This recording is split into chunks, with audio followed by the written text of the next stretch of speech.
అవును. అంటే పీసీసీ అప్పుడు కుల ప్రధానంగా కుల మీకు సమీకరణలు, ప్రాంత సమీకరణలు అన్నొచ్చాయి. అందులో అన్నీ ఉన్నా ప్రధానంగా హ్మ్. మీ హ్మ్. దగ్గర రాహుల్ గాంధీకి అత్యంత సన్నిహితుడంటారు. మధు యాష్కి గౌడ్ గూడా ప్రధానంగా రేస్‌లో ఉన్నారు. మీ క్యాస్ట్, మీ జిల్లా అవును. అవును. ఆయన నుంచి గట్టి పోటీయే కనిపించింది. ఏంటి అంటే లేదు మహేష్ కుమార్ మధు గౌడ్‌కి యాష్కి గారు పోటీలో ఉన్నారు. బలరాం నాయక్ లంబాడి ఈక్వేషన్‌లో చాలా పేర్లొచ్చాయి. దాదాపుగా కన్ఫర్మ్ అనే టాక్ వచ్చింది. టాకొచ్చింది. మాది ఈక్వేషన్ లక్ష్మణ్ తీసుకొచ్చినారు. అవును.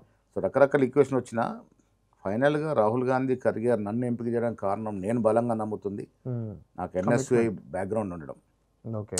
పార్టీ ఆర్గనైజేషన్‌లో మనం 40 ఏళ్లుగా అంటే ఇన్వాల్వ్ అయి ఉన్నాం కాబట్టి హ్మ్. ఎన్ఎస్‌యుఐ యూత్ కాంగ్రెస్ బ్యాక్‌గ్రౌండ్ ఉంటే రాహుల్ గాంధీకి ఇష్టపడతారు. అది.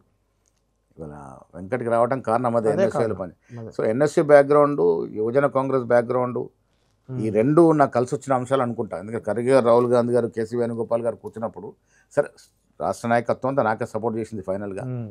రేవంత్ రెడ్డి గారు ఈవెన్ కావచ్చు, రేవంత్ రెడ్డి గారు గూడా మీకే చేశారు. ఉత్తమ్ కుమార్ రెడ్డి గారు కావచ్చు, హ్మ్. భట్టి గారు కావచ్చు, సీనియర్ నాయకులు చాలామంది ఆనాడు ఇన్ఛార్జ్‌గా ఉన్నటువంటి మీనాక్షి కావచ్చు, అందరూ నాకు చేశారు. సన్నిహితంగా ఉన్నటువంటి కేసీ వేణుగోపాల్ గారు, మాణిక్ ఠాగూర్ గారు, మెయిన్‌గా మీరు నాన్ ఈవెన్ కాంట్రోవర్షియల్ అప్పటికి అనేది ఇన్ఛార్జ్ కాకున్నా అవును. మీనాక్షి నటరాజన్ గారు మాకు ఆల్ ఇండియా ఎన్ఎస్‌గా ప్రెసిడెంట్‌గా అప్పటినుంచే చేశారు. మీకు అప్పటికి మన ఇన్ఛార్జ్ కాకున్నా ఆమె గూడా ఆమె సహకరించారు. కూడా రాహుల్ గాంధీతో మాట్లాడడం ఇవన్నీ కూడా కలిసొచ్చిన అంశాలు.